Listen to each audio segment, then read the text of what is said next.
세 번에 걸친 논쟁을 다시 이렇게 복습을 해보면 욥의 생일을 저주하면서부터 논쟁은 출발을 했습니다. 일주일 동안 아무 얘기도 할 수 없었던 세 친구들이 드디어 욥이 입을 일주일 만에 열면서 자기 생일을 저주하자 세 친구들이 욥에게 이제 권면을 하기 시작합니다. 첫 번째 1차 논쟁의 초점은 세 친구들의 논점은 뭐라고 말씀드렸죠? 네가 왜 지금 고난 받는다고요? 네가 죄를 지어서 고난 받는 거다. 그래서 네가 뭐 해야 된다고요? 회개를 해야 된다. 자, 이게 이제 1차 논쟁의 세 친구들의 주장이었습니다. 네가 지금 일어나는 일은 너 고난 받는 거야. 근데 그 이유는 네가 죄를 지었기 때문에 그래. 라는 것이 세 친구들 한결같은 주장이었는데, 한 사람은 연구해 보니까 그렇다. 또 한 사람은 과거의 경험을 통해서 보니까 그렇다. 또 한 사람은 교리적으로 그렇다. 그러니까 너는 죄인이다. 회개해라. 그러면 하나님도 회복시켜 주실 것이다. 자, 여기에 대한 욥의 한결같은 답은 무엇입니까? 네, 나는 죄 없다. 나는 그럴 만한 죄를 진 적이 없다. 나는 어떻다고요? 무죄하다. 나는 무죄하다. 나는 하나님 앞에 그런 사람이 아니다라고 이렇게 얘기를 합니다. 결코 거기에 대해서 이 세 친구들의 죄를 회개하라는 그 말에 욥은 뜻을 굽히지 않습니다. 자, 그리고 나서 2차 논쟁에 들어갑니다. 2차 논쟁에서 그 친구들의 이제 세 친구들의 논점은 회개하라고도 했지만 회개하지 않으니까 다른 논쟁을 댑니다. 무슨 주 핵심이 뭐였습니까? 악인은 멸망한다 했습니다. 악인은 망한다.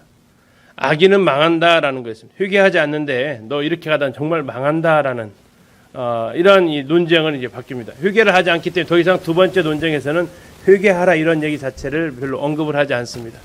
악인은 망한다. 악인은 반드시 망한다. 자, 이때 이 두 번째 이 책망의 이 정죄에 대해서 욥은 뭐라고 얘기를 하죠? 나는 결백하다. 그러면서 한 가지 더 얘기합니다. 불의하고도 잘 사는 사람이 얼마든지 있다. 우리들의 살아가는 주변에는 죄를 하나님 앞에 죄를 지었으면서도 그들은 정말 평탄하게 아무 일 없이 살아가는 사람이 얼마나 많은가. 너희들의 주장대로 한다면 오히려 그들은 당연히 벌을 받아야 하는데도 불구하고 그들이 죽어서 벌을 받을지는 모르겠지만 내가 봤을 때 살아가면서 그들이 벌 받는 모습을 못 보고도 죽는 사람들이 너무 많다. 이건 무엇으로 설명할 것인가 하고 재논박을 하게 됩니다. 이게 이제 두 번째 논쟁의 큰 흐름이 되겠고요. 그리고 나서 이제 세 번째 논쟁 마지막 마무리 발언이죠. 마무리 발언을 하면서 이제 마지막에는 이 소발은 더 이상 입을 열지 않고 엘리바스하고 빌담만 이야기를 합니다. 그들의 마지막 최후 증언은 뭡니까? 뭐 하라는 거죠? 어쨌든 너 회개해야 된다라는 겁니다. 마지막 최후 변론은 회개하라는 겁니다. 하나님 앞에서 사람이 의로울 수 없다. 회개하라 이겁니다. 그때 이제 욥은 또다시 이야기를 합니다. 무슨 이야기 합니까? 인정한다. 하나님 앞에서 의로울 사람 없다는 거 인정한다. 그러나 나는 그러한 죄를 지은 이런 벌을 받을 만큼 죄 지은 사람이 아니다. 하나님께서 나타나셔서 내 무죄함을 증명하시면 내 모든 것들이 결백하게 풀릴 것이다. 그러면서 욥은 여전히 자신의 정당함을 굽히지 않습니다. 그렇게 하면서 세 번째 논쟁이 이제 마무리가 됩니다. 소발이 아무 말도 하지 않자 욥은 이제 27장부터 본격적으로 자기의 최후 진술을 하게 됩니다. 자, 27장 성경을 좀 펴셔서 같이 이렇게 좀 보시겠습니다. 27장에서부터 31장까지가 욥의 5장에 걸쳐서 진술을 하는데요. 여전히 그 흐름은 비슷합니다. 내가 의롭다라는 것을 나는 부정할 수 없다. 내가 죄인이라는 것을 나는 절대 인정할 수 없다. 그리고 그러나 나는 하나님의 지혜와 명철을 찬양한다. 그분이 나타나시기만 하면 다 될 거다. 나타나시게 되려는 기대하고 하나님이 나타나셔서 하시는 일과는 좀 포인트가 다르지만 어쨌든 하나님이 나타나시면 해결이 돼요. 근데 하나님이 나타나셔서 욥은 어떻게 해결되기를 바랬어요? 자신을 높여주기를 바랬어요. 하나님이 나타나시면 내 무죄함을 들어서 이 친구들 앞에서 입증을 하셔가지고 정말 내가 정당하다라는 것을 하나님께서 인정해 주기를 바라는 하나님의 나타나심이었어요. 그런데 하나님께 나타났을 때 욥은 그런 자세를 취할 수가 없었죠. 그러면서 29장부터 욥은 29장에서는 과거를 회상을 합니다. 그때는 단어를 많이 나와 있어요. 찾아보겠습니다. 그리고 30장에서는 지금의 현재의 자신의 모습을 표현합니다. 그리고 이제는 이란 단어가 또 많이 나오고 있습니다. 마지막 31장에서 그의 최종 변론은 나는 무죄하다. 그리고 하나님은 나는 경유한다. 경유함의 목적은 다르다고요. 이 목적이 뭐라고요? 나를 무죄하다고 인정하실 것이니까. 이게 이제 그의 하나님을 향한 경유심의 의도였습니다. 자, 좀 자세히 보게 되면 27장 욥의 최후 변론입니다. 한마디로 나는 의인이다 이겁니다. 5절을 잠시 보시겠습니다. 5절. 27장 5절입니다. 참 이런 말을 할 수 있다는 게 참 대단하신 것 같아요. 27장 5절 같이 한번 읽겠습니다. 시작. 나는 결코 너희를 옳다하지 아니하겠고 내가 죽기 전에는 나의 온전함을 버리지 아니할 것이라. 이게 온전하게 살겠다라는 의지가 아니고요. 이게 무슨 의미라고요? 나는 무죄하다라는 것을 나는 절대 포기할 수 없다라는 겁니다. 차라리 내 목에 칼이 들어와도 내가 억울하고 죄가 없다라는 것을 나는 굽힐 수 없다.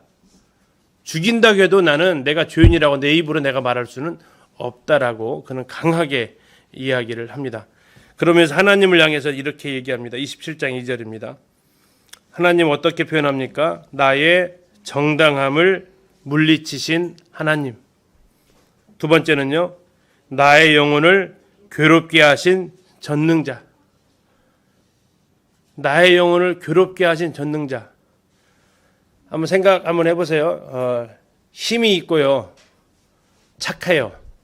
그러면 문제가 돼야 안 돼요. 자, 힘이 있는데 악해요. 그러면요.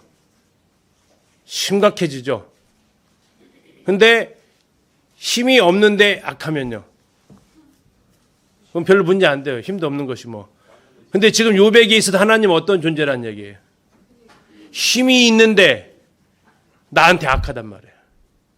그러니까 이게 그 얘기는 굉장히 이게 감당이 참 어려운 상황이란 얘기예요.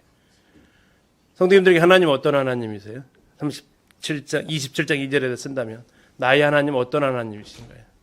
선하시면서 능력이 있으신 하나님인지 아니면 그 능력으로 나를 괴롭게 하시는 하나님인지 때로 왜 이렇게 나한테만 그러시지 하는 그런 하나님인지 욥이 말하는 것 나의 정당함을 물리치셨습니다. 하나님이.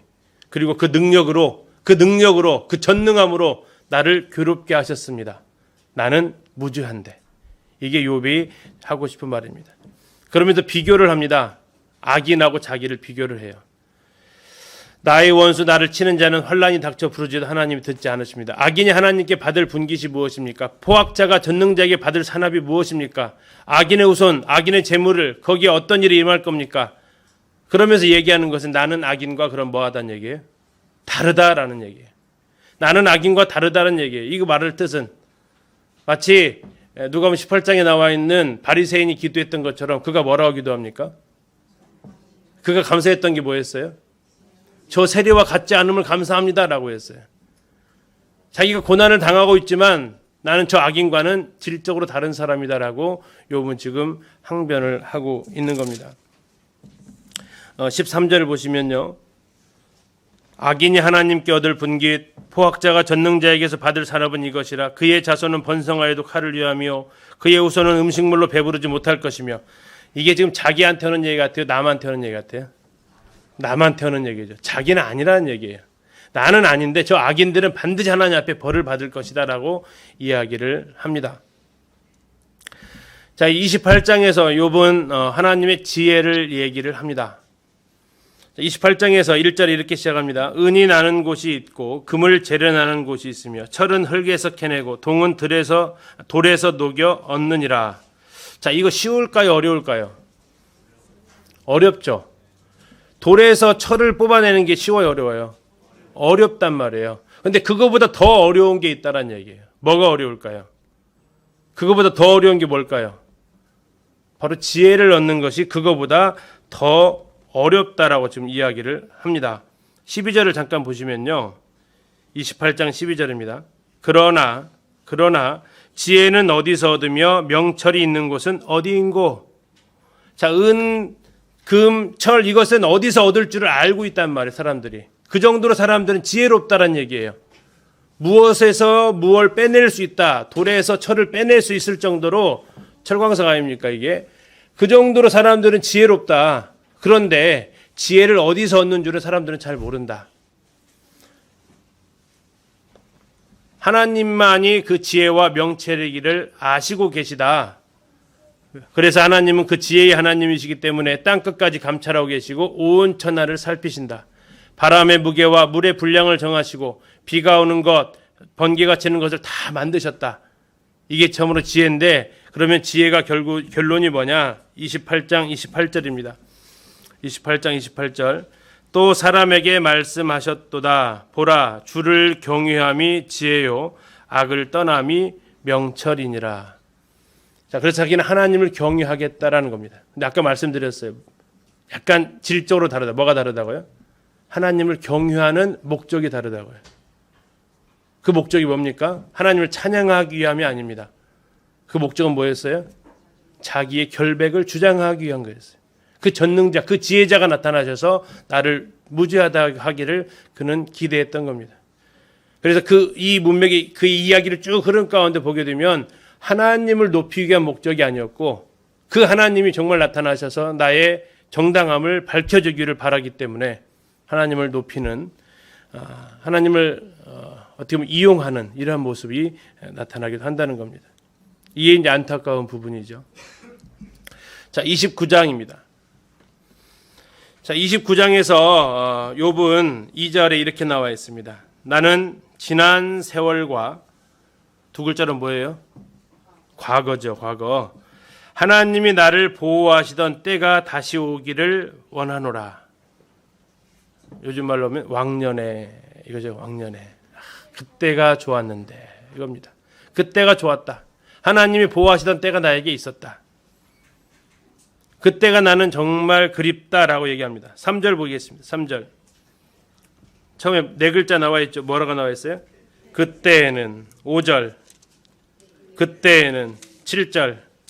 그때에는 계속해서 나오는 단어가 뭐라고요? 그때에는 이랬다. 그때에는 이랬다. 4절에도 있네요. 그때에는. 자, 그때에는 어떤 때입니까? 하나님이 보호하시던 때. 지금은 그럼 무슨 때란 얘기예요? 보호는 둘째치고 하나님이 괴롭게 하는 때란 얘기예요. 지금 하나님이 나를 괴롭게 하는 때. 근데 나는 그때 하나님이 나를 보호하시던 때가 다시 오기를 원한다. 혹시 신앙생활 중에서 언제로 돌아가고 싶으신 적 있으세요? 그때는 내가 참 신앙이 좋았는데 하시던 시절. 그때는 내가 주님을 정말 열심히 사랑했는데 하는 그 시절. 욥은 그때를 추억을 합니다. 그때 어떤 일이 있었냐면요. 4절 뒷부분에 있는 것. 그때에는 하나님이 내 장막에 뭐 하셨대요? 기름을 발라주셨대요. 하나님이 내 장막에 기름은 이제 축복해 주는 건데. 7절 보시면 그때에는 내가 나가서 성문에 이르기도 하며 내 자리를 거리에 마련하기도 하였느니라. 자, 성문에 이른다는 얘기는 뭐예요? 사람이 성문에 가는 것은요. 장로의 일을 이게 존경받는 자리라는 의미를 가지고 있습니다. 사람들로부터 굉장히 존경도 그때에는 받았었다라고 이야기를 합니다. 9절을 보시면 8절부터 보시면 사람들이 자기에게 했던 때를 기억을 해요. 나를 보고 젊은이들은 숨습니다. 노인들은 일어나서 섭니다. 노인들이 일어나서 섰대요. 노인들로부터까지 존경을 받았던 욥이었어요. 9절 유지들은 말을 삼가고 실력견에 있는 사람들은 내 앞에서는 말도 제대로 못했고 손으로 입을 가렸습니다. 10절 지도자들은 말소리를 낮추었습니다. 그들의 혀가 입천장에 붙었습니다. 내 앞에서는 아무 말도 제대로 못했다. 그 귀가 들은지 그때 내 귀가 들었는데 나를 축복하고 내 눈이 보았는데 나를 이렇게 인정해 주는 말을 합니다. 그 이유가 뭐냐면 12절입니다. 이는 부르짖는 빈민과 도와줄 자 없는 고아를 내가 뭐 했다고요? 건져줬대요. 15절 나는 맹인의 눈도 되고 다리 저는 사람의 발도 되고 빈궁한 자의 아버지도 되며 내가 모르는 사람의 송사를 돌보아 주었으며 17절 불의한 자의 턱뼈를 부수고 노획한 물건을 그 이새에서 빼내었느니라. 아주 정의로운 사람이었다라는 얘기입니다. 그래서 그때를 자꾸 추억을 합니다. 사람들로부터 인기가 많았고 인정받았고 존경받았던 그때. 근데 그때의 특징이 한마디로 뭐냐면 하나님이 보호하시던 때. 그때가 다시 돌아왔으면. 그래서 아까 2절에 나와 있죠. 하나님이 나를 보호하시던 때가 다시 오기를 원하노라. 하나님이 다시 오셔야 되는 목적이 약간 지금 변질되어 있습니다. 하나님이 오셔야 내가 다시 잘 살 수 있으니까, 인정받을 수 있으니까. 자, 30장에서 이제 그런데 문제는 뭐냐면 이제는 어떠냐 이거죠. 30장에서는 이제는이라는 단어가 자주 나옵니다. 1절을 보시면 그러나 뭐가 나왔어요? 이제는 9절 이제는 그들이 나를 16절 이제는 내 생명이 내 속에서 녹으니. 자, 28장 29장하고 30장은 아주 극명한 대조를 이루고 있습니다. 자, 지금 이제는 어떻다고요? 아까 29장에서 젊은이들을 어떻다고 했습니까? 숨었다고 그랬죠. 근데 여기 30장 1절에 보니까 나보다 젊은 자들이 뭐 하고 있어요? 나를 이제 비웃고 있어요. 그 다음 구절은 정말 아주 그냥 노골적인 표현인데요. 그들의 아비들, 젊은 자들이죠. 그들의 아비들은 내가 보기에 내 양떼를 지키는 개 중에도 둘만하지 못한 자들이니라. 내가 한창 잘 나갈 때는 어떤 사람들이었다고요? 아주 그냥 무시당하는 사람들도 아니고 그 사람들의 자식들이 나를 지금 뭐 하고 있어요? 비웃고 있다고요. 9절에 보시면 이제는 그들이 나를 노래로 뭐 한다고 이제 조롱을 합니다. 내가 그들의 놀림거리가 되었다. 10절 참 비참합니다. 그들이 나를 미워하여 멀리하고 서슴지 않고 내 얼굴에 뭘 뱉어요? 침을 뱉었대요. 굉장한 모욕감을 주는 거죠. 17절 보시기 30장 17절 그렇게 존경받았던 그였지만 17절 밤이 되면 내 뼈가 쑤시니 나의 아픔이 쉬지 아니하는구나. 밤새도록 아프셔 본 분들 계시죠? 밤이 어떻게 가요? 정말 길게 느껴지죠. 밤만 되면 좀 더 아프잖아요. 또 기압이 떨어져서 저희 아버지도 밤만 되면 더 많이 이렇게 아파하셨던 기억이 있는데 밤만 되면 더 힘들어지는데 욥이 지금 그 이야기를 지금 하고 있는 겁니다. 28절 보시면 30장 28절 나는 햇볕에 쬐지 않고도 검어진 피부를 가지고 걸으며. 왜 검어졌을까요? 그렇죠. 괴사된 거죠. 이제 피부에 해가 타가지고 뭐라고 그래요? 그 상태가 아니고 피부가 이제 죽어가가지고 종기로 터져가지고 죽어가가지고 아주 이제 까맣게 되어진 그런 상태를 얘기합니다. 29절에 뭐라고 하냐면 나는 이리의 형제요 타조의 버시로구나. 짐승 수준으로 내려갑니다. 30절 나는 덮고 있는 피부는 검어졌고 내 뼈는 열기로 말미암아 탔구나. 내 수금은 통곡이 되었고 내 피레는 애곡이 되었구나. 29장과 30장은 너무나도 극명하게 과거의 모습과 현재의 모습이 이렇게 오버랩이 되어져 있는 모습입니다. 차라리 처음부터 어려웠으면 어렵게 지내는 것이 괜찮지만 잘 나가다가 어려워지면 그 고통은 훨씬 더 심해지죠.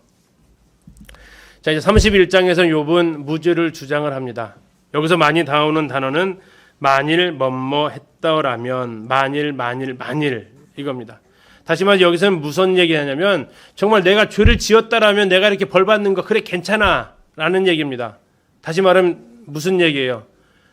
내가 이렇게 벌 받는 것은 도저히 있을 수 없는 일이야 라고 항변하고 있는 거예요. 자, 만일이 되게 많이 나와 있는데요. 5절 나와 있습니다. 5절 찾아보시죠. 만일 나와 있죠. 다음에 7절 만일 내 기름이 그래 떠났거나 9절 만일 내 마음이 여인에게 유혹되었거나 13절 만일 남종이나 여종이 나와 더불어 쟁론할 때 내가 그의 권리를 저버렸다면 19절 만일 내가 사람이 의복이 없이 죽어가는 것이나 가난한 자가 덮을 것이 없는 것을 못 본 채 했다면 20절 만일 나의 양털로 그의 몸을 따뜻하게 입혀서 그의 허리가 나를 위하여 복을 빌게 하지 아니하였더라면 21절 만일 24절 만일 25절 만일 26절 만일 뒤로 가셔서 38절 만일 39절 만일 계속해서 만일 내가 뭐뭐 했더라면 하면서 만일 뭐뭐 했더라면은 다시 말하면 되돌려 말하면 뭐예요? 나는 그런 적이 없다라는 얘기예요. 만일이 만에 하나 하잖아요. 만 가지 중에 한 번도 나는 그런 적이 없다라는 얘기예요. 전혀 나는 그런 적이 없다라는 얘기예요. 또 하나 그 만일과 비슷하게 쓰여진 것이 내가 언제라는 단어가 쓰여져 있는데요. 16절을 보시면 내가 언제 가난한 자의 소원을 막았거나 이게 나와 있습니다. 다음에 29절에 내가 언제 나를 미워하는 자의 멸망을 기뻐하고 그가 재난을 당함으로 즐거워하였던가. 33절 내가 언제 다른 사람처럼 내 악행을 숨긴 일이 있었던가. 34절 내가 언제 큰 무리와 여러 종족의 수모가 두려워서 대문 밖으로 나가지 못하고 잠잠하였던가. 자, 만일 나는 그런 적이 없고 내가 언제 그랬었냐. 자신의 무죄를 계속해서 그가 주장합니다. 자, 그러면서 욥이 찾고 있는 사람이 있는데요. 누구를 찾고 있냐면 35절 보시면 욥이 찾고 있는 사람이 있습니다. 같이 한번 읽겠습니다. 31장 35절 시작.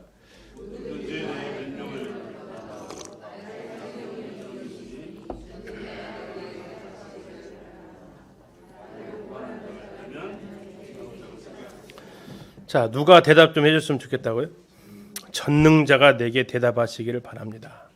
이게 나의 서명입니다. 내 삶이 이렇습니다. 내가 어떻게 벌받을 사람입니까? 전능자여, 나를 괴롭게 하는 전능자, 대답 좀 해 주십시오. 욥의 절절한 외침이고 40절 끝에 보면 욥의 말이 그치니라 이렇게 나와 있습니다. 할 말 다 했습니다. 자, 이 이야기를 듣고 있었던 이제 엘리우라는 젊은 논객이죠. 등장을 합니다. 엘리우는 총 4번에 걸친 진술을 하게 되는데요. 엘리우의 핵심은 이렇습니다. 세 친구들도 잘못했고 욥도 잘못했다. 세 친구는 욥의 주장을 꺾지 못한 걸 잘못했고 욥은 하나님을 향한 자기가 하나님보다 더 의롭다라고 주장을 하는, 내가 당한 것이 억울하다는 얘기는 하나님은 억울하게 하신 하나님이다라고 얘기하는, 내가 죄 없다라고 하면 하나님은 무죄한 자를 벌 주시는 하나님으로 취급하게 되는 그러한 결과를 가져오게 만들었다. 그러면 하나님은 공의로우신 분이 아니게 되어버리는 거죠. 그래서 지금 너는 잘못했다. 그리고 너는 감히 하나님 앞에서 죽어버리겠다라고 얘기한다. 아니다. 그렇게 하나님 앞에 나가는 것이 아니다. 네가 욥이 아마 엘리후가 욥의 1장과 2장에서 했던 말을 못 들었겠지만 정말 하나님을 찬양하고 하나님을 인정하는 것이, 하나님을 찬양하고 하나님을 경외하는 것이 욥 당신이 취해야 될 자세입니다. 라고 이렇게 엘리후가 진술을 마무리합니다. 근데 이제 하나님께서 나타나셔서 이 엘리후가 잘했다고 했을까요? 잘못했다고 했을까요? 아무 얘기를 안 해요. 엘리후에 대해서는. 세 친구에 대해서는 너희들은 욥보다 의롭지 못하다라고 분명히 정죄를 하십니다. 욥도 마찬가지입니다. 너 그렇게 지혜롭냐? 그러면 한번 대답해봐라 라고 합니다. 근데 엘리후에 대해서는 아무 얘기를 하지 않습니다. 그러면 그의 증언에서는 흠잡을 만한 것이 별로 없다라는 반증이 될 수 있고요. 그래서 여러 학자들은 이 엘리후의 이 진술은 예수 그리스도를 나타내주는 사람이라고까지 이야기를 하고 있습니다. 아무튼 이 엘리후를 통해서 우리는 하나님께서 이 고난 가운데 있을 때 그를 바라보는 사람들, 또 고난 가운데 있는 사람들에게 어떻게 말을 하는 것이 우리에게 필요한지를 보여주는 사람으로서의 접근하는 방법을 지혜를 얻을 수 있는 부분이 될 수도 있겠습니다. 자, 32장부터 6장에 걸쳐서 욥의 세 친구하고 욥을 책망하는 엘리후의 그 증언이 나옵니다. 자, 엘리후를 소개를 하는데요. 자, 32장 1절을 보면 이렇게 나와 있습니다. 욥이 자신을 누구라고 여겼다고요? 의인으로 여기기 때문에 그 세 사람이 더 이상 할 말이 없었습니다. 이 세 사람은 계속해서 욥을 뭐라고 얘기했죠? 죄인이다라고 했어요. 욥은 계속해서 뭐라고 했어요? 나는 의인이다라고 했어요. 그러면 이 주장을 못 꺾었죠. 그러니까 더 이상 이제 꺾을 수 없기 때문에 그쳤습니다. 그때 등장하는 사람이 바로 엘리후라는 사람입니다. 2절에 람종족 부스 사람 바라겔의 아들 엘리후가 화를 냈다라고 얘기합니다. 왜 화를 냈느냐? 화낸 이유가 이겁니다. 그가 욥에게 화를 내면 욥이 어떻다고요? 하나님보다 자기가 의롭다 합니다. 그러니까 욥기 3장부터 쭉 31장까지 욥의 주장을 한마디로 말하면 무슨 얘기예요? 예, 나는 하나님보다 의롭다라는 거였어요. 이게 한마디예요. 욥의 진술은 뭐냐? 나는 하나님보다 의롭다라는 거였어요. 그리고 이것은 엘리후를 어떻게 만들었어요? 화나게 만들었습니다. 3절, 새 친구들에게 화낸 이유를 얘기합니다. 또 새 친구에게 화를 내면 그들이 능히 대답하지 못하면서도 욥을 정죄함이라. 자, 대답하지 못하면서 정죄했다. 이게 무슨 얘기예요? 예, 근거 없이 아무 추측과 그냥 이럴 것이다라는 카더라 이런 말로 정죄하는, 그래서 욥을 전혀 거기에 대해서 무릎 꿇게 하지 못하는, 근거 없이 그에게 권면하고 근거 없이 그를 책망하는 이런 걸 통해서 말을 했던 이 새 친구를 향해서 엘리후가 화를 냈다라고 이야기를 합니다. 그러면서 엘리후에 대해서 4절에 소개하는데 엘리후는 그들의 나이가 자기보다 여러 해 위였다고 얘기합니다. 이스라엘도 성경도 장유유서가 있는 것 같습니다. 어른들이 일단 다 얘기하시도록 하고 하는데, 근데 장유유서만 있는 건 아니고 또 꾸짖잖아요. 그죠? 자, 그러면서 이야기를 이제 하게 됩니다. 자, 욥의 그럼 엘리후의 논점은 뭐냐면 아까 말씀드린 그거예요. 어떻게 네가 하나님보다 의롭다라고 할 수 있어? 어떻게 아무 근거 없이 사람을 갖다가 그렇게 정죄할 수 있어? 그러면서 오히려 반발만 일으켰잖아 하면서 이야기를 하는 겁니다. 자기가 나이가 어려서 참고 있었다고 합니다. 그런데 자기가 이렇게 말을 하는 이유가 8절입니다. 32장 8절. 그러나 사람의 속에는 영이 있고 전능자의 숨결이 사람에게 깨달음을 주시나니. 자기는 그럼 누구로부터 깨달음 받았다는 얘기예요? 전능자, 하나님으로부터 깨달음을 받았다는 얘기예요. 9절. 어른이라고 지혜롭거나 노인이라고 정의를 깨닫는 것이 아니니라. 누가 지혜롭고 정의를 깨닫는다는 얘기예요? 전능자의 숨결이 깨달음을 주는 사람. 그러면서 제발 내가 나이 어리다고 무시하지 말고 제발 좀 들어주십시오. 나도 내 의견을 이제 말하겠습니다 하면서 10절에 정중하게 그가 이야기를 하게 됩니다. 그의 핵심은 이것입니다. 당신들 가운데 욥의 주장을 꺾는 사람이 아무도 없었습니다. 그렇기 때문에 욥은 계속해서 자기가 무지하다고 얘기합니다. 그 말을 듣고 있을 때 정말 내가 막 심장이 터질 것 같았습니다. 해주고 싶은데. 그런데 내가 참 나이가 어려서 참았습니다. 그런데 지금 이 순간 나는 사람의 영광보다 누구의 영광을 구하겠다고 합니까? 21절 보시겠습니다. 32장 21절.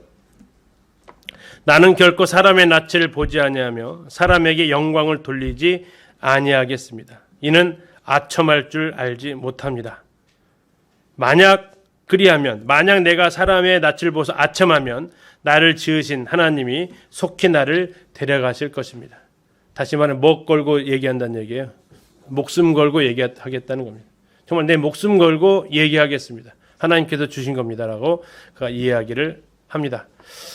자, 무슨 말을 하려고 이렇게 서두가 기냐라는 거죠. 도대체 무슨 말을 하려고 이렇게까지 장황하게 서론이 꽤 길었죠. 자, 그래서 욥이 하는 얘기가 이제 33장부터 나옵니다. 첫 번째 욥을 책망을 합니다. 새 친구는 이미 책망이 끝났으니까요. 욥이여 제발 내 말에 좀 귀를 기울여 보십시오. 당신이 지금까지 했던 말들은 전부 다 의롭지 못한 말들입니다. 자, 33장 9절 보시면 당신 이런 말을 했습니다. 이르기를 나는 깨끗하여 악인이 아니며 순전하고 불의도 없거늘 참으로 하나님이 나에게서 잘못을 찾으시며 나를 자기의 원수로 여기사 내 발을 착고에 채우시고 나의 모든 길을 감시하신다 하였느니라. 이게 지금 욥이 지금까지 했던 말의 요약본입니다. 나는 깨끗하고 악인이 아니고 순전하고 불의도 없다. 하나님이 나한테 잘못을 찾으셨다. 찾았다는 얘기는 뭡니까? 어떨 때 찾으세요? 잘 뛰일 때 찾아요? 안 뛰일 때 찾아요? 안 뛰일 때 찾잖아요. 하나님께 나를 어떻게 한 거예요? 압수수색 하신 거죠, 지금. 안 나오니까 막 찾을 때까지 막 찾아서 결국 나를 이렇게 털어서 못난 나를 사람 없은 것처럼 그렇게 나를 지금 하셨다라고 지금 당신이 말씀을 하셨습니다. 자, 거기 그것은 정말 잘못됐는데 12절 내가 그대에게 대답하리라 이 말에 그대가 의롭지 못하다. 왜? 하나님은 사람보다 크심이니라. 13절 하나님께서 사람의 말에 대답하지 않으신다 하여 어찌 하나님과 논쟁하겠느냐. 자, 이게 대전제입니다. 내가 하나님 앞에 말했는데 하나님 대답하지 않는다고 거기에 대해서 내가 하나님 앞에 항변하거나 논쟁할 자격은 없다. 그것은 하나님을 누구랑 비슷하게 여기고 있다는 증거입니까? 나랑 비슷한 존재로 여기고 있다는, 하나님에 대한 접근 자세가 일단 잘못됐다. 그런데 그러면 하나님이 답변하지 않았느냐? 아니다라는 얘기예요. 14절 같이 한번 읽겠습니다. 33장 14절 시작. 하나님은 한 번 말씀하시고 다시 말씀하시되 사람은 관심이 없도다. 사람의 말에 대답하지 않으신다고 해도 거기에 대해서 논쟁하는 것은 옳지 못합니다. 하물며 하나님은 그러면 아무 말 안 하신 것입니까? 그렇지 않다라는 얘기입니다. 하나님이 말씀하셨다라는 얘기예요. 몇 번이요? 예, 한 번 말씀하시고 다시 말씀, 두 번인가요? 계속해서 말씀하셨다는 얘기예요. 하나님은 계속해서 말씀하셨는데 그럼 욥은 왜 못 들었대요? 관심이 없었어요. 무슨 관심이요? 듣는 것에 관심이 없었어요. 뭐에는 관심이 많았어요? 말하는 것. 내 입장, 내 주장을 말하는 거는 계속해서 관심이 많았어요. 근데 하나님께서 나에게 하시는 말씀에 대해서 뭐가 없다고요? 관심이 없어요. 이게 어쩌면 오늘날 우리들에게 있어서 가장 큰 숙제이기도 합니다. 우리가 기도를 할 때 우리의 주 관심은 뭐예요? 말하는 거예요? 듣는 거예요? 말하는 거죠. 근데 기도는 일방통행이 아니잖아요. 기도는 하나님께서 나에게 말씀하시는 순간이기도 합니다. 근데 거기에는 별로 관심이 없어요. 그러니까 안 들려요. 그러면서 기도하고 나서 이제 우리가 하나님 앞에 늘어놓는 불평이 뭡니까? 기도해도 안 들어주더라. 기도해도 안 들어주더라. 근데 하나님은 얘기하시는 거예요. 아니 왜 안 들어줘? 난 너한테 계속 얘기했는데 네가 수학에 다 내려놓더라. 네 할 얘기 끝나고. 그래서 나는 한 번 말하고 또 말하고 또 말하고 또 말하는데 도저히 너는 관심이 없더라. 네 말할 것에만 관심이 있더라. 이게 지금 엘리후가 하는 겁니다. 다시 내가 기도한다고 했을 때 하나님이 안 들어줘도 나는 거기에 논쟁할 자격이 없다라는 얘기예요. 그런데 문제는 하나님은 그러면 대답 안 하시는 분이 아니야. 하셨다. 그런데 내가 관심이 없어서 듣는 것에 관심이 없어 나는 계속해서 하나님의 말씀을 음성을 듣지 못하고 있다. 내 속에 뭔가가 꽉 채워져 있어서 내 손에 있는 것이 놓지를 못해서 하나님의 음성을 듣지 못하고 있다. 하나님은 그러면 무엇으로 욥에게 말씀하셨냐? 15절 보시면 사람이 침상에서 졸며 깊이 잠들 때에 뭘로 말씀하실 수 있다고요? 꿈에. 다음에 밤에 뭘도 볼 때? 환상을 볼 때. 그가 사람의 귀를 여시고 경고로서 두렵게 하셔가지고 때로는 이는 사람에게 그 행실을 버리게 하려 하심이라. 사람의 교만을 막으려 하심이라. 그는 사람의 혼을 구덩이에서 빠지지 않게 하시며 그 생명을 칼에 맞아 멸망하지 않게 하시느니라. 자, 이렇게도 말씀하셨다고요. 성경 보고 안 들으면 꿈에라도 말씀하시고 환상을 통해 말씀하시고 그래도 안 들어. 그러니까 또 하나님 어떻게 하시냐면 19절입니다. 혹은 어떻게도 하신다고요? 사람이 병상의 고통과 뼈가 늘 수심의 징계를 받는데 고통 가운데서라도 하나님께서 그에게 돌이키라고 말씀을 하신다. 그에게 하고 싶은 말이 있었다. 그럼에도 안 듣는다. 예, 당신이 지금 어려운 게 있는 것, 하나님께서 하시고 싶은 말씀을 당신이 들었으면 좋겠다. 라고 이렇게 이야기를 하게 됩니다. 자, 왜 그러느냐? 하나님은 공의로우신 분이기 때문에 그렇다. 지금까지 욥은 하나님을 나는 의로운 사람, 하나님 어떤 분으로 얘기했다고요? 내가 의롭기 때문에 하나님은 지금 불의한 분으로, 불의한 분으로 얘기했어요. 왜? 죄 없는 나를 심판하시니까, 죄 없는 나를 고난받게 하시니까 하나님은 불의한 분. 근데 엘리야는 얘기합니다. 그렇지 않다. 하나님은 공의로우신 하나님이시다. 자, 34장 5절입니다. 욥이 한 말입니다. 34장 5절. 욥이 말하기를 내가 의로우나 하나님이 내 의를 부인하셨고 내가 정당함에도 거짓말쟁이라 하셨고 나는 허물이 없으나 화살로 상처를 입었노라. 이건 뭐 한 거라고 얘기하냐면 7절에 어떤 사람이 욥과 같으랴. 욥이 뭐 했다고요? 비방했다고요. 누구를 비방한 겁니까? 예, 하나님을 비방한 겁니다. 욥의 결론은 이렇게 내렸습니다. 34장 9절입니다. 34장 9절. 이르기를 사람이 하나님을 기뻐하나 어떻다고요? 무익하다. 하나님 섬기는 거 다 쓸데없어. 이렇게까지도 이제 가버린 상태입니다. 그렇게까지 하나님 섬겨. 여기까지 이제 간 겁니다. 욥이 이제 갈 때까지 갔죠. 이제 요거 요즘 말로 막가자는 거죠. 이제 이렇게 되면 하나님 앞에서 욥이 지금 막가자고 지금 이렇게 이야기를 하는 겁니다. 다시 말하면 하나님은 지금 불의하시다라고 자꾸 이야기를 하는 겁니다. 하나님은 그렇지 않다라고 엘리야가 이제 이야기를 하는데요. 12절 보시면요. 진실로 하나님은 악을 행하지 아니하시며 전능자는 공의를 굽히지 아니하시느니라. 자, 하나님에게는 전혀 그런 것이 없다라고 이야기를 합니다. 그는 정의를 미워하지 않으시고요. 그는 정의를 사랑하십니다. 17절에 이렇게 나와 있습니다. 정의를 미워하시는 이시라면 어찌 그대를 다스리겠느냐? 의롭고 전능하신 이를 그대가 정죄하겠느냐? 하나님은 그렇지 않으신 분이다. 그리고 하나님은 사람을 주목해서 보신다. 21절입니다. 그는 사람의 길을 주목하시며 사람의 모든 걸음을 감찰하고 계신다. 자, 그래서 하나님이 입을 다물고 계신다고 해서 네가 자꾸 하나님 앞에 대드는데 그러지 마라. 29절입니다. 주께서 침묵하신다고 누가 그를 정죄하며 그가 얼굴을 가리신다면 누가 그를 배울 수 있으랴.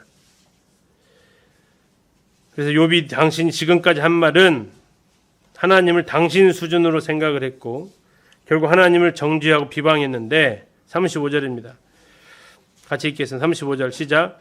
욥이 무식하게 말하니 그의 말이 지혜롭지 못하도다 하리라. 욥이 무식하게 말했대요. 무식하게. 뭐에 대한 무식입니까? 예, 하나님에 대한 무식입니다.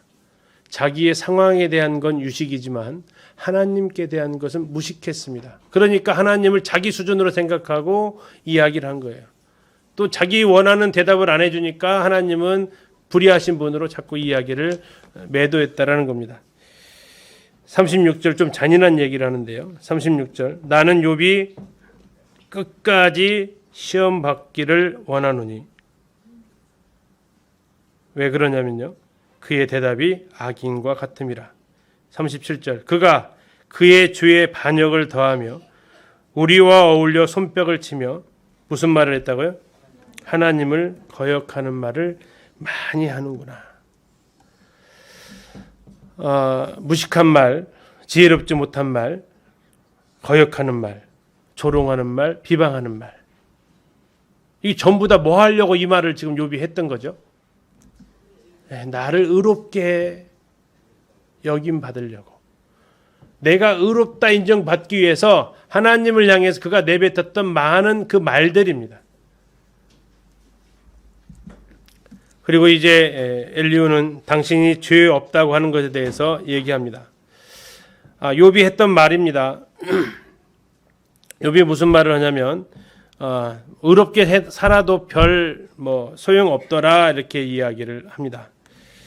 35장 2절 보시면 그대는 이것을 합당하게 여기느냐 그대는 그대의 의가 하나님께로부터 왔다는 말이냐 그대는 그것이 내게 무슨 소용이 있으며 범죄하지 않는 것이 내게 무슨 유익이 있겠느냐고 묻고 있다.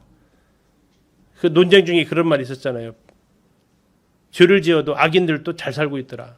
내가 의롭게 산다고 하는데 이게 무슨 소용이 있겠냐라고 이렇게 지금 자기 얘기를 하고 있다. 왜? 그 의로움이 하나님으로부터 복으로서 보상되어진 게 아니라 그 의로움이 뭘로 지금 보상받았어요? 고난으로 보상받으니까 이게 그가 이런 부분들에 대해서 이제 원망하듯이 하나님 앞에 얘기했던 겁니다. 자, 욥이 범죄한 데는 하나님께 무슨 영향이 있겠습니까? 맞아요, 틀려요? 우리 성도님들 죄 지으면 하나님한테 영향이 있어요, 없어요? 없어요. 내가 좀 경건하게 살면 하나님께 혹시 또 있어요? 그렇게 그런 분 아니라는 얘기죠. 그러면 이제 막 살아도 되고 경건하게 안 살아도 돼요? 그건 또 아니잖아요. 그건 뭐예요, 그러면? 이게 나에 의해서 하나님이 이렇게 좌지우지 되는 분으로 여기지 말라는 얘기예요. 신앙생활, 내가 이렇게 하면 하나님이 기뻐하시겠지, 내가 이렇게 하면 하나님이 어떠하시겠지, 나에 의해서 하나님이 이렇게 좌지우지 되고 흔들리고 변화무쌍한 하나님으로 인식하는 거, 이건 하나님 앞에서 때로 오해일 수 있다. 물론, 하나님 우리를 향해서 기뻐하시고, 그건 하나님 입장이시죠. 우리가 근데 이제 우리의 어떤 행위나 우리의 모습을 통해서 하나님이 이렇게 막 시시각각으로 변화하시는 이런 분으로 하나님에 대한 생각은 우리가 오해일 수 있다. 하나님 우리한테 관심 없느냐? 그 차원의 말이 아닙니다. 이거 잘 이해를 해 주셔야 돼요. 그래서 우리가 범죄한들, 우리가 의로운들, 하나님 그분 앞에서 그게 의로움에 영향을 주거나 그게 공의에 영향을 주지는 않는다라는 이야기입니다. 오히려 그걸 통해서 우리가 하나님을 알게 되고 하나님 경험하게 되고 하나님을 발견해 주는 영역이지 그것이 내가 하나님을 위해서 또 하나님이 내가 이렇게 하면 하나님 손해나니까 내가 헌금 안 하면 하나님 어려워지니까 이런 차원이 결코 아니다라는 얘기입니다. 자, 그러면서 얘기합니다. 욥이 했던 말입니다. 35장 14절 보시면 하물며 말하기를 하나님은 배울 수 없고 이래 판단하시면 그 앞에 있으니 나는 그를 기다릴 뿐이라 말하는 그대일까 보냐. 자, 아까 욥이 아까 찬송가 가사 불렀던 그 맥락에서 뭐라 그랬죠? 앞으로 가도 안 계시고 뒤로 가도 안 계시고 왼쪽으로 가도 오른쪽으로 가도 다 안 계신다. 하나님 그분만 나타나면 내 무죄함이 증명될 텐데 그렇게 했던 구절이었어요. 자, 하나님은 배울 수 있다고 없다고 했다고요? 배울 수 없다라는 얘기 지금 그 얘기에 23장에 나와 있던 이래 판단하신 그 앞에 나는 그를 기다릴 뿐이라. 기다리는 목적이 달라다는 얘기죠. 뭐 하려고 기다렸다고요? 나의 의로움을 드러내고 싶어서 그가 기다렸다라는 겁니다. 그래서 이러한 것들 16절에 얘기합니다. 욥이 헛되이 입을 열어 지식 없는 말을 많이 하는구나. 자, 또 하나의 말이 추가됐네요. 지금 욥이 했던 말들을 여러 가지로 좀 평가를 하고 있었어요. 어떤 말 있었어요? 앞에서 거역하는 말 있었죠. 다음에 비방하는 말, 조롱하는 말 계속해서 있었어요. 근데 여기서는 이번에는 무슨 말이라고요? 지식 없는 말을 많이 한다. 지식 없는 말. 하나님을 향한 지식 없는 말을 그가 계속해서 하고 있다. 그리고 당신이 또 이런 말도 했습니다. 뭐라고 했냐면 죽고 싶다. 이런 말도 당신이 했었는데 그것도 잘못했습니다. 7절을 보시면요. 36장 7절에 이렇게 나와 있습니다. 그의 눈을 의인에게서 떼지 아니하시고 그를 왕들과 함께 왕자에 앉히사 영원토록 존귀하게 하시며 혹시 그들이 족쇄에 매이거나 환난의 줄에 얽혔으면 그들의 소행과 악행과 자신들의 교만한 행위를 알게 하십니다. 하나님은 왕이든 죄인이든 의인과 악인을 다루시는 데 있어서 항상 공의로우신 분이지 왕이라고 봐주고 또 아주 그냥 그 낮은 사람이라고 더 벌 주고 그러한 분이 결코 아니시다. 하나님께서 고난을 허락하시는 때가 있는데 고난을 허락하신 이유 중에 하나가 뭐라고요? 뭐 하기 위해서요? 예. 깨닫게, 죄를 깨닫고 교훈을 듣게 하시기 위해서 하나님께서 이런 일들을 허락을 하신다고 말씀하고 있습니다. 그게 고난을 당하는 이유 중에 하나가 10절 보시면 그들의 귀를 열어 교훈을 듣게 하시며 명하여 교훈의 죄악에서 돌이키게 하시기 위해서 하나님께서 이러한 일들을 허락하시기도 한다. 그런데 문제는 뭐냐면 13절입니다. 마음이 경건하지 아니한 자들은 하나님이 그렇게 할 때 어떻게 한다고요? 분노를 쌓고 하나님이 속박할지라도 도움을 구하지 않는다. 하나님 앞에 나오지 않더라 이겁니다. 그래서 욥을 향해서 이제 권면합니다. 당신이 이제 어떻게 해야 되는지 이야기하겠습니다. 자, 이제 당신이 할 일이 있습니다. 18절. 그대는 뭐 하지 않도록 조심하라고요? 분노하지 않도록 당신 조심하십시오. 분노하지 않도록 조심하십시오. 크게 막 화를 내거나 이러기 하지 않도록 조심하십시오. 하나님께서 고난을 닥쳐왔을 때 우리가 막 거기에 힘들어가지고 막 악을 바라는 이런 일들 하지 마십시오. 두 번째 20절. 그대는 뭐 하지 말라고요? 밤을 사모하지 말라. 밤을 사모하지 말라는 것은 뭡니까? 죽으려고 하지 마라. 정말 죽고 싶을 만큼 힘들 때도 있으시잖아요. 그때도 얘기하는 겁니다. 죽을 생각하지 말아라 라고 이야기를 합니다. 그러면서 이제 그는 해야 될 일이 있습니다. 24절입니다. 그대는 하나님께서 하신 일을 기억하고 높여라. 잊지 말아라. 인생이 그의 일을 찬송했다 하면서 이제 창조주 하나님이 어떠하신 분인지 물의 순환 원리, 천둥 번개에 대해서 이야기를 하시게 됩니다. 자, 이제 엘리후의 마지막 진술입니다. 욥을 향해서 이야기합니다. 하나님의 위대하심을 높입니다. 천둥과 번개를 보라. 그의 놀라운 음성과 큰 일을 행하심을 봐라. 얼음과 눈, 비와 바람, 구름과 번개. 자, 창조과학이 나오기 시작합니다. 창조주 때 하나님께서 하셨던 일들을 이야기를 하고 있습니다. 그리고 하나님의 섭리를 그가 깨닫기를 바라고 있습니다. 하나님을 경외하고 하나님을 스스로 지혜롭다 하는 모든 자는 하나님께서 무시하십니다. 37장 24절. 그러므로 사람들은 그를 경외하고 그는 스스로 지혜롭다 하는 모든 자. 여기 누가 들어가죠 그럼요? 욥이 들어가죠. 어떻게 하신다고요? 무시하신다. 그래서 너희가 할 일은 내가 스스로 지혜롭다라고 하는 게 아니라 욥은 지금 스스로 지혜롭다, 스스로 의롭다라고 얘기하는 그렇게 하는 게 아니라 너는 하나님을 경외해야 한다. 왜 그러냐면 22절에 뒷부분에 하나님께는 두려운 위엄이 있느니라. 예, 하나님을 경외한다라는 것들을 우리가 생각해 볼 필요가 있겠습니다. 자, 이제 하나님께서 엘리후가 말을 마치게 되면서 하나님께서 등장을 하시게 됩니다. 하나님께 총 5장에 걸쳐서 이야기를 하시는데 4장에 걸쳐서 38, 39, 40, 41인데요. 이게 두 부분으로 나눕니다. 첫 번째 부분은 창조주의 지혜와 능력을 자연계를 통해서 그리고 특별히 또 동물들을 통해서 설명을 하십니다. 그리고 두 번째는 두 위대한 창조물, 하나는 베헤못, 또 하나는 리워야단, 그 위대한 창조물을 통해서 하나님께서 이야기를 하시는데 두 번째 말씀을 하시는 이유가 뭐냐면 욥이 제대로 깨닫지를 못했기 때문에 그렇습니다. 40장 볼 때 보겠고요.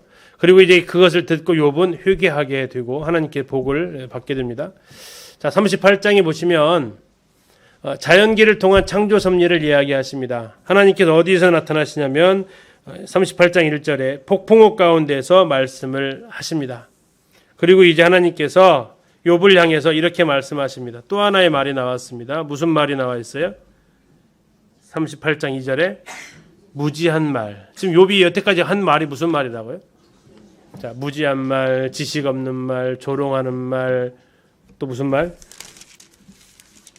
거역하는 말, 비방하는 말. 지금 욥이 했던 말들이 이게 지금 여태까지 3장부터 시작해서 31장까지 욥이 했던 말들을 엘리후와 하나님을 통해서 어떤 말을 하고 있는지 쭉 얘기를 하시는데 지금은 이제 무지한 말이라고 얘기합니다. 3절 너는 대장부처럼 허리를 묶고 내가 너에게 묻는 것을 대답할지니라. 네가 그렇게 지혜롭냐? 지금 스스로 지혜롭다 여기는 게 욥이었거든요. 네가 그렇게 지혜로우면 내가 묻는 거에 대답을 해봐라. 땅에 기초 놓을 때 어디 있었니? 어디 있었어요? 없었죠 뭐. 그죠? 다음에 바다를 정해진 해변에 정했어요. 바다가 더 이상 넘어오지 못하도록 하셨어요. 그때 그 하나님의 지혜. 자, 바다에 가면 뭐가 있죠? 모래가 있죠. 왜 바다에 모래가 있을까요? 예? 바위가 깨져가지고 거기까지 모래를 갔을까요? 그 근처에는 돌멩이들이 많아도 그러지 않잖아요. 하나님께서 모래를 두셨어요. 왜 모래를 두셨어요? 자, 예레미야 5장 22절에 보면 모래를 두신 이유가 나와요. 잠시 한번 찾아보시겠습니다. 예레미야 5장 22절. 모래의 특징을 여기서 이제 우리가 알 수 있어요. 예레미야 5장 22절입니다.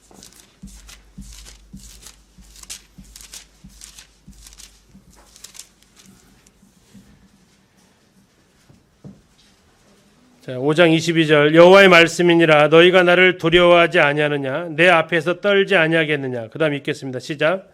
내가 모래를 두어 바다의 한계를 삼되 그것으로 영원한 한계를 삼고 지나치지 못하게 하였으므로 파도가 거세게 이나 이것을 이기지 못하며 뛰노나 그것을 넘지 못하느니라. 그것은 지금 모래를 못 넘는다는 얘기예요. 한번 혹시 과거를 잘 아시는 분은 그 바닷가에 모래가 아니고 진흙이 있다거나 이러면 어떤 일이 벌어질 것 같으세요? 물이 왔다가 빠질까요? 안 빠지게 돼요. 그럼 이제 어떤 일이 벌어질지 상상을 한번 해보세요. 하나님께서 모래를 두신 이유가 바로 이런 원리 때문에 해안가에다 모래를 두셨다는 거지. 저 진화론자들처럼 바위가 깨지고 돌멩이 깨지고 해가지고 거기까지 간 것이 설명 자체가 안 되죠. 자, 다음에 아침, 바다의 근원과 죽음의 세계와 땅의 너비, 광명과 흑암, 눈곡간, 우박창고, 폭우, 우레, 비와 이슬, 얼음이 맺히고 서리가 얼고, 다음에 묘성과 삼성, 별자리가 때에 따라서 이렇게 12궁도라고 하죠. 이게 돌아다니고 북두성이 있고 하늘에 궤도가 있고 번개가 치고 지혜가 있고 숱하게 슬기가 있고 이런 것들을 다 이야기를 하시는데 대답을 해요, 못해요? 못해요. 39장 동물계를 통해서 또 이야기를 쭉 하십니다. 사자가 뭘 먹는지, 까마귀는 어떻게 먹는지, 산염소 어떻게 새끼 베고 암사슴 어떻게 애기 낳는지, 들나귀는 어떤 습성이 있고, 또 타조는 알을 그렇게 왜 이렇게 멍청하게 낳는지, 타조가 어떻게 알 낳는지 아세요? 아세요? 이따 잠깐 보여드릴 거예요. 타조가 어떻게 알을 낳냐면 무식하게 낳아요. 정말 무식하게 낳는데 타조가 달리기는 어때요? 말이 빨라요? 타조가 빨라요? 말이 빨라요? 타조가 빨라요? 이따 알려드릴게요. 이런 것들을 쭉 얘기를 하는 거예요. 그러면서 여기에 대해서 욥이 대답을 해요? 못해요? 못해요. 자, 40장에 나와 있는 그의 대답이 걸작이에요. 자, 40장. 이게 지금 회개를 한 건지 안 한 건지 잘 생각하시면서 보셔야 돼요. 자, 40장 2절. 트집 잡는 자가 자, 누구예요? 욥, 트집 잡는 자. 욥의 별명 트집 잡는 자. 전능자와 다투겠느냐? 그다음 하나님을 탓하는 자. 욥. 하나님께서는 욥을 이렇게 정의를 내리셨어요. 트집 잡는 사람, 하나님을 탓하는 사람. 자, 욥이 대답합니다. 4절 같이 읽겠습니다. 시작. 보소서 나는 비쳐나오니 무엇이라 주께 대답하리이까? 손으로 내 입을 가릴 뿐이로소이다. 5절 내가 한번 말하여 싸운즉 다시는 더 대답하지 아니하겠나이다. 어떤 느낌이세요? 삐졌어요. 삐졌어요. 그렇게 말하는데 내가 뭐라고 말하라고요? 말 안 할게요. 이제 말 안 하면 되잖아요. 이제 안 한다니까요. 그냥 하나님 혼자 말씀해. 나 말 안 해요. 안 한대요. 그냥 예 잘못했네요. 트집 잡는 사람이라고 잘못했네요. 그냥 말씀하세요. 안 할게요. 이 정도의 이게 회개가 아닌 회개를 지금 했어요. 이건 회개 안 한 거예요. 우리가 이제 호세에서도 그런 비슷한 장면이 나와요. 호세아에서도 막 하나님 앞에 나아가자고 하면서 회개한 것처럼 보이는 구절이 있어요. 오라 우리가 여호와께로 돌아가자. 그가 우리를 찢으셨다고도 싸매실 것이며. 그다음 와 회개했다. 아니요, 그거 입술의 회개예요. 그것은 거짓된 회개예요. 저 뒤에 가야 회개가 진짜 나와요. 지금 여기서 욥이 F학점 맞았어요. 하나님에 대해서 제대로 그가 인정을 못했어요. 그러니까 하나님께서 다시 이야기합니다. 또 다시. 그러면서 얘기하시죠. 7절. 너는 대장부처럼 허리를 묶고 내가 너에게 묻겠으니 내게 대답할지니라. 아까도 그랬죠. 38장 3절에서 너는 대장부처럼 허리를 묶고 내가 너에게 묻는 것을 대답할지니라. 다시 F학점 나와서 다시 7절. 너는 대장부처럼 허리를 묶고 내가 너에게 묻겠으니 내게 대답하라. 왜 F학점이냐면 8절에서 그 증거를 대고 있어요. 8절 같이 읽겠습니다. 시작. 네가 내 공의를 부인하려느냐? 네 의를 세우려고 나를 악하다 하겠느냐? 지금 욥에 아까 했던 그 말들 말 안 할게요. 이제 안 한다니까요. 그 말이 지금 어떤 태도라고요? 하나님 인정 안 하는 태도라는 얘기예요. 자기 의를 아직도 내려놓지 않고 있다라는 태도예요. 그러면서 하나님을 지금 악하다고 얘기하는 거예요. 지금 워낙 그 크신 분이 얘기하니까 정말 어쩔 수 없어가지고 그냥 입 다무는 거지. 사람 같았으면 또 아마 욥의 새 친구가 이렇게 얘기했다면 된창 한번 퍼부었겠죠. 근데 하나님이 하니까 차마 말을 못하고 알았어 말 안 할게 하고 있는 거지. 그의 마음속 중심은 뭐예요? 하나님을 향해서 악하다고 말하고 있는 거예요. 그러면서 이제 10절에 쭉 이야기를 하기 시작을 합니다. 15절에 보니까 누가 나와 있냐면 베헤못이라는 거대한 짐승이 나옵니다. 예전에 개역 한글에서는 이게 뭐로 나왔어요? 하마로 나왔죠. 근데 하마가 아닌 것이 무엇 때문에 하마가 아니래요? 백향목 같은 꼬리. 이게 결정적 증거가 돼서 하마는 무슨 꼬리예요? 무슨 꼬리? 돼지 꼬리랑 비슷합니다. 그래서 이건 도저히 백향목 꼬리라고 인정할 수 없다라고 불합격 처리를 받았어요. 그래서 하마라는 단어가 개역 개정에서는 그냥 원어 그대로 살리자 해가지고 베헤못으로 살렸어요. 근데 어떤 상황이냐? 자, 풀을 먹는데요. 하마 풀을 먹어. 그렇죠? 힘이 허리에 있어요. 맞아요. 허리 힘이 있어요. 뚝심이 배에 힘줄에 저까지 괜찮아요. 근데 여기서 걸렸다고요. 백향목 같은 꼬리. 이따 확인 한번 잠시 할까요? 2교시 때. 자, 놋광 같은 뼈, 쇠 막대기 같은 뼈대. 뭐 같아요? 공룡입니다. 공룡. 네. 그래서 욥은 공룡을 보고 살았던 시대라는 것을 확인해 볼 수 있습니다. 그러면서 얘기합니다. 누가 능히 잡을 수 있겠느냐? 이 짐승을 다스릴 수 있겠느냐? 이런 걸 무슨 의문문이라고 그래요? 국어 시간에 수사 의문문. 잡을 수 있다 없다? 다스릴 수 있다 없다? 근데 이걸 누가 만드셨다고요? 하나님 만드셨다. 이것도 네 마음대로 좌지우지하지 못하면서 나랑 지금 네가 하겠다는 거냐? 41장 이번에는 또 다른 짐승이 나오는데요. 41장 1절 리워 야단입니다. 리워 야단. 바다 괴물로 나와 있습니다. 왜냐하면 낚시로 끌어낼 수 있겠느냐라고 이야기를 합니다. 노끈으로도 밧줄로도 갈고리로도 잡을 수 없다. 잡으려는 시도를 엄두도 내지 못하고 보기만 해도 어떻다고요? 보기만 해도 어떻다고요? 기가 질려버리는 동물입니다. 잡으려는 엄두도 못 낼 뿐만 아니라 보기만 해도 그냥 겁에 질리는 동물. 그런데 네가 이것도 감당 못하면서 그것을 지은 나에게 반응하느냐. 그것의 용맹함, 늠름한 체구, 다음에 겉가죽 턱, 이의 틀, 즐비한 비늘, 그가 재채기하고 눈에 입에서 뭐가 나와요? 그의 입에서 뭐가 나와요? 자, 19절 보시겠어요? 41장 19절. 그것의 입에서는 뭐가 나온다고요?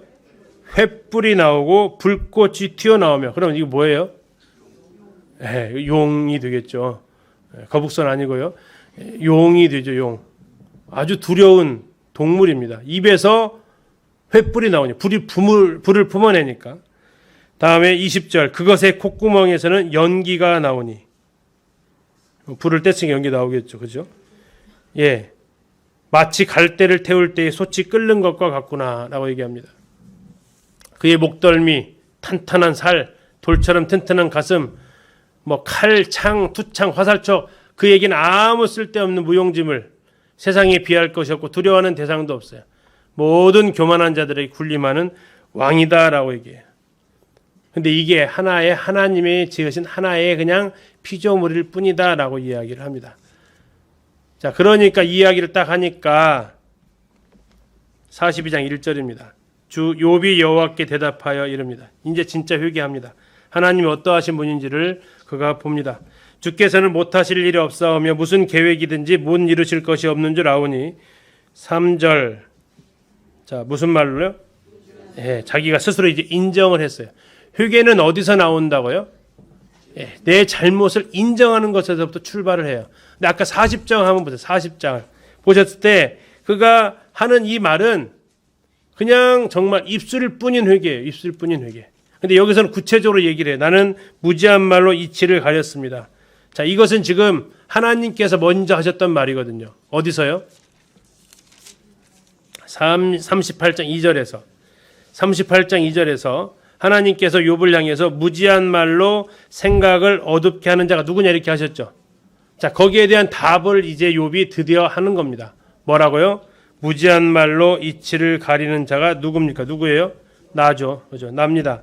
나는 깨닫지도 못한 일을 말하였고 스스로 알 수도 없고 헤아리기도 어려운 일을 말하였나이다. 자, 이게 무슨 말이었어요? 여태까지? 부주의한 말, 비방하는 말, 거역하는 말, 이런 수많은 말이 지금 그가 했던 말이에요. 4절 내가 말하겠사오니 주는 들으시고 내가 주께 묻겠사오니 주여 내게 알게 하옵소서. 내가 주께 대하여 귀로 듣기만 하였사오나. 같이 읽겠습니다. 시작. 이제는 눈으로 주를 배움나이다. 자, 눈으로 하나님을 봤을 때 그 사람의 태도가 6절에 나와 있습니다. 그러므로 어떻게 한다고요? 내가 스스로 거두어드리고. 뭘 거두어드렸을까요? 네, 내가 의롭다고 했던 말들, 나는 무죄하다고 했던 말들, 내가 지혜 없이 했던 그 모든 말들 이제 내가 전부 다 거두어 드립니다. 그리고 이제 내가 뭐 한다고요? 티끌과 재 가운데서 회개합니다. 예, 하나님을 배웠을 때 나타나는 현상입니다. 하나님, 당신이 무지한 말로 이치를 가린 자가 누구나 하겠는데 그게 바로 저였습니다. 제가 지금까지 했던 많은 말들 주님 제가 다 거두어 드립니다. 그리고 이제 회개합니다 라고 얘기합니다. 그러자 이제 하나님은 새 친구를 향해서 거기에 대해서 책망을 하십니다. 새 친구의 한 말은 7절 끝에 부분에 나와 있습니다. 이는 너희가 나를 가리켜 말한 것이 내 종 욥의 말같이 옳지 못함이니라. 그러면 어떻게 용서받느냐? 10절 8절 보시면 그런즉 너희는 수소 7과 순양 7을 가지고 내 종 욥에게 가서 너희를 위하여 번제를 드리라. 내 종 욥이 너희를 위하여 뭐 한다고요? 기도하는 거. 무슨 기도일까 이건요? 중보 기도하는 거죠. 이들을 뭐 해달라고? 용서해달라고. 기도를 하면 내가 그를 기쁘게 받을 것이다. 너희가 우매한 만큼 너희에게 갚지 않을 것이다. 자, 10절 욥이 그의 친구들을 위하여 기도할 때에 그 다음 읽겠습니다. 시작. 여호와께서 욥의 곤경을 돌이키시고 여호와께서 욥에게 이전 모든 소유보다 갑절이나 주신지라. 자, 여기 잘 보셔야 되는데요. 언제 하나님께서 회복시키셨다고요? 욥이 친구들을 위해서 기도할 때. 이건 다시 말해 친구들을 위해서 기도한 것은 뭐예요? 용서한 거예요. 용서한 거. 친구들을 용서해 달라고. 그렇게 용서해 달라고 하나님 앞에 기도하려면 내가 뭐 해야 돼요? 내가 용서해야 돼요.